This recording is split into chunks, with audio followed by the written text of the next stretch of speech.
বেশি কৌতূহলী হওয়া ভালো না, অনেক সময় বিপদ ডেকে আনে। আমার দাদা বেঁচে থাকাকালীন সময় আমার বাবা এবং 4 ফুফুর উপর একসাথে একবার পরীদের আসর হয়েছিল। বিষয়টা এত ভয়াবহ আকার ধারণ করেছিল যে গ্রামের মানুষজন আমাদের বাড়িকে জিনপরির বাড়ি নামকরণ করেছিল। ফুফুদের কাছে যতটা শুনেছি, এই ঘটনা শুরু হয়েছিল বাড়ির কাজের মেয়ে আসমাকে নিয়ে। সে দেখতে খুবই সহজ সরল আর সাদাসিধে মানুষ ছিল।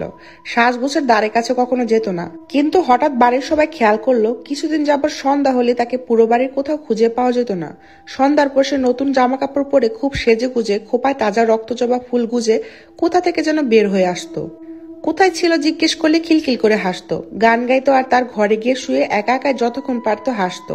বিষয়টা পরপর কয়েকদিন যাবৎ ঘটে চলেছে দেখে সবাই কিছুটা চিন্তিত হয়ে উঠল। কারোর সাথে গোপনে প্রেম করছে কিনা এমন সন্দেহ জেগেছিল, কিন্তু অনেক অনুসন্ধানের পর সে ধারণা ভুল প্রমাণিত হলো। সবাই আসমাকে চোখে চোখে রাখতে শুরু করলো। এর মধ্যে একদিন সবাই লক্ষ্য করলো আসরের সময় বাড়ির কাজ শেষ করে তাকে তার নিজের ঘরে ঢুকতে দেখা গেল। এরপর তাকে আর বের হতে দেখা যায় না। তখন তার ঘরের দরজা চাপানো ছিল। সেই ঘরে গিয়ে তাকে আর খুঁজে পাওয়া যায়নি। সবাই ভাবতে থাকে আসমা কি তবে এখান থেকে অদৃশ্য হয়ে যায়। কয়েক ঘন্টা পরে ওই ঘর থেকে সে আবার নতুন জামা কাপড় পরে সাজগোজ আর তাজা রক্তজবা ফুল কানে দিয়ে বের হয়ে আসে। এই ঘটনার পর বাড়ির সবাই ভয় পেয়ে তাকে কাছ থেকে ছাড়িয়ে নিজের গ্রামে পাঠিয়ে দেয়। পাঠানোর আগে আমাদের বাড়িতেই হুজুর ডেকে তার জিনগত সমস্যার সমাধান করার চেষ্টা করছিল। আর বিপত্তি ঘটে ঠিক তখনই, যে ঘরে আসমার জিন ছাড়ানোর কাজ হচ্ছিল তার ঠিক পাশের ঘরে আমার সেজু ফুফু উপস্থিত ছিলেন। তিনি দেখতে তখন ভীষণ সুন্দরী আর কম বয়সী। কৌতূহলবশত জানালার বাইরে দাঁড়িয়ে তিনি ভিতরে উকি দিচ্ছিলেন। তখন আসমাকে জিজ্ঞাসাবাদে জানা যায় তার উপর কিছু পরিভর করে আছে। আর এর শুরুটা কোনো এক সন্ধ্যায় বাড়ির পিছনে জঙ্গলের ভিতরে একটা রক্তজবা গাছ থেকে ফুল ছিঁড়ে আনার সময় থেকে হয়েছে। আর তাদের যখন বলা হয়েছিল আসমাকে ছেড়ে দিতে, ঠিক তখনই সেজু ফুপু হঠাৎ মাথা ঘুরে পড়ে যায়। অপরদিকে আসমার শরীর পরিদের আসর মুক্ত হয়। তখনও কেউ জানতো না এ বাড়িতে এরপর কি ঘটতে চলেছে। আসমাকে বাড়ি পাঠিয়ে দাদা যখন স্বস্তির নিঃশ্বাস ফেললেন, তার পরের দিনই মেজো ফুপু আর সেজো ফুপুর ঝগড়া হয়।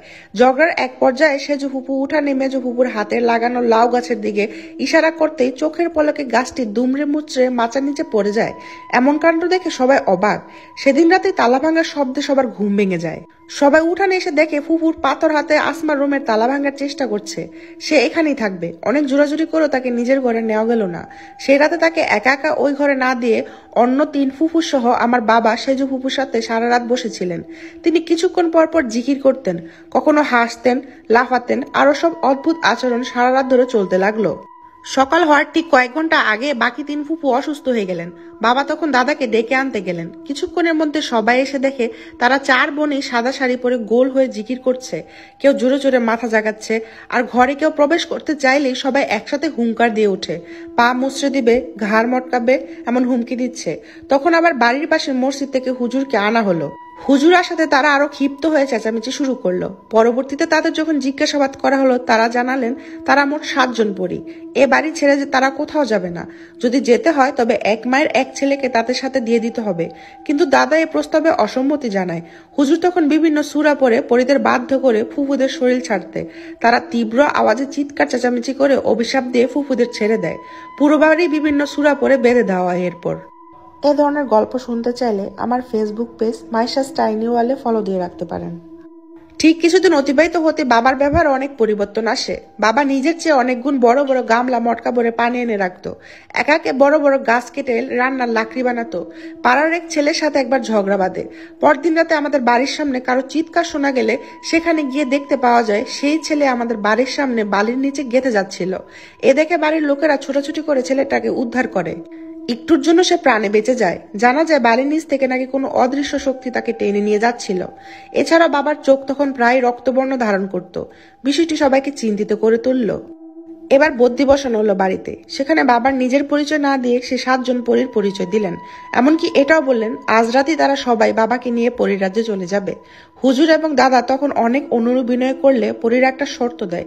2টি গরু আর 4টি খাসি জবাই করে আমাদের বাড়ির পিছনে জঙ্গলে ভোগ দিয়ে আসতে হবে, এবং ভোগদাতাকে পিছনে ফিরে তাকানো থেকে বিরত থাকতে হবে। পরীদের কথা মতোই দাদা গরু খাসি কিনে ভোগ দিয়ে দিলে সে অবাধ্য 7 পরী আমাদের বাড়ি ছেড়ে ফিরে যায় তাদের রাজ্যে। সেদিন যদি ফুফু কৌতূহল বশত জানলার দ্বারে গিয়ে না দাঁড়াতো, তাইলে হয়তো এত ঘটনা ঘটতো না।